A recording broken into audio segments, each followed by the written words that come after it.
Have you ever heard of the law of attraction? Have you heard of The Secret? Do you wonder if the law of attraction really works? Well, the law of attraction is just another law of the universe. Just like you hear of the law of gravity, what comes up must go down.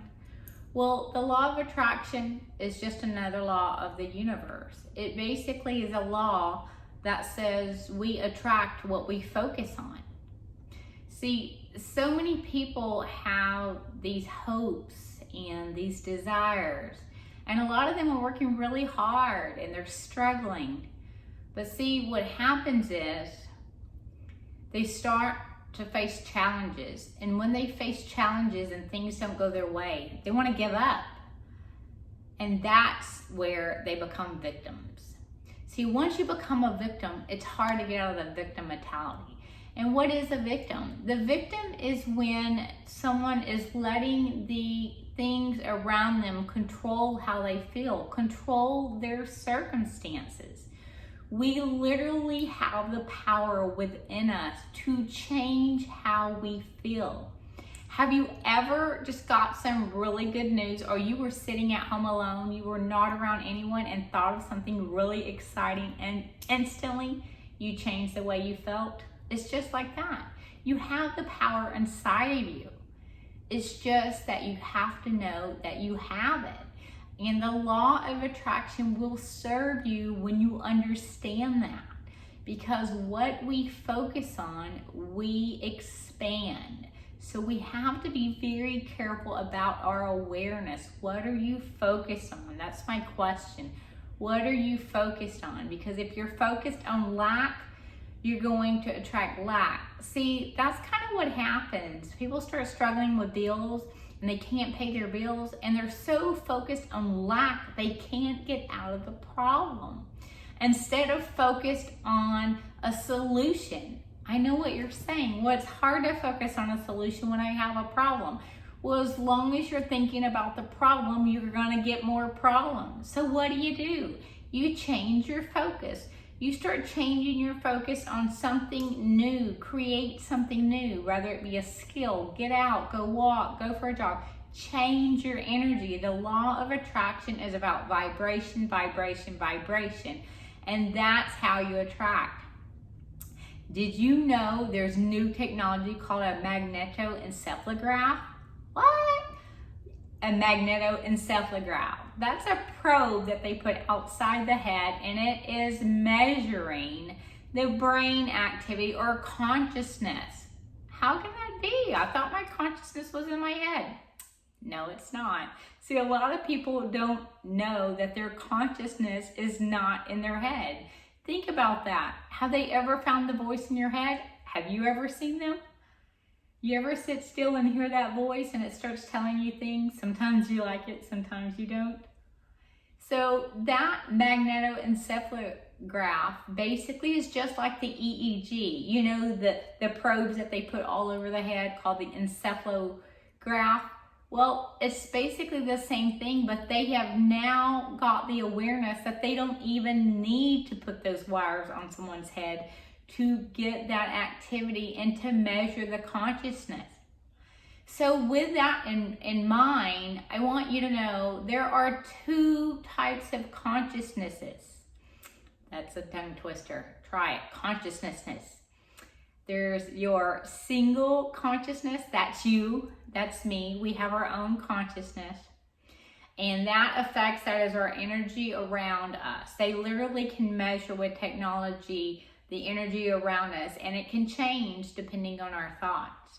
Now, then there's collective consciousness, and that's when you have a group of people, or the world is another collective consciousness. And what happens is we're just like tuning forks. Every time someone is thinking something, they are sending a signal out like a tuning fork. Just like you hit it and you feel the vibration, it's the exact same thing. You're sending it out, but you can't see it.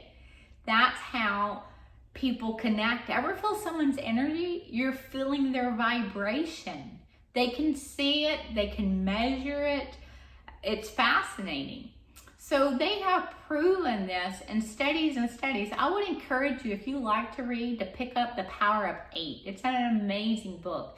It actually has hundreds of studies of where they have got 8 people, and they have literally healed so many people with the way they arrange these people at certain parts of the bodies on people.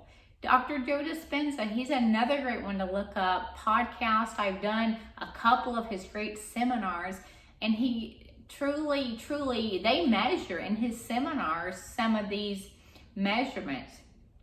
So with that in mind, not only is that just a great book, they have studies all over the world. You can look these up. They have, in certain cultures, have gotten together and they have had prayer at a certain time or a certain day. This goes on over the world. There's actually civil groups that get together and they have a certain focus. I do remember there was, I don't remember what the shark attacks were, but they were having a lot of shark attacks at a specific beach. And they had a group of individuals get together, focused in prayer. And prayer, a lot of people do not understand, has nothing to do about a specific religion. Prayer is focused energy. Focused energy. Think about that. Anytime you're praying, you're actually focused. You have an intent with your prayer, and you're having an emotion, normally an elevated emotion of some sort when you are praying. So prayer is nothing but a raised or focused energy level together. So what they did was they get these group of people together and they did whatever ritual they do, and they have shown that the sharks did not return. But yes, then after a while, the sharks did start returning and start having more attacks. Then people say, well, I thought the power of prayer worked. Well, the vibration changed. You must keep the vibration the same. And so that's how the law of attraction works. You can't sit down in meditation. You can't script out your new thoughts, your new habits, your new behaviors, and then put that stuff away and never think about it. What you need to do is you literally write out the new person that you are going to be. I literally have done this. You write out as if you're in that moment, in that future. You will start to feel as if the event has occurred. And what's happening is your brain does not know the difference. And if they were to attach a brain scan, it would show that your brain was actually activated as if you were in the actual event. Think about this. Think about an experience you've had, good or bad, and when you went back and you thought about it, you actually could start feeling that, right? You ever feel maybe thinking about someone you lost, you could feel the heart tug, or you think of something super exciting that might have happened, a party, an award, a ceremony, how you get all giddy, the first time you fell in love, those kind of things. So it's just like that. So I want you to think about how the law of attraction can serve you. How can you attract the things in your life that you want? So if you enjoyed this video, give it a thumbs up, subscribe below, and I'll see you back in the next video.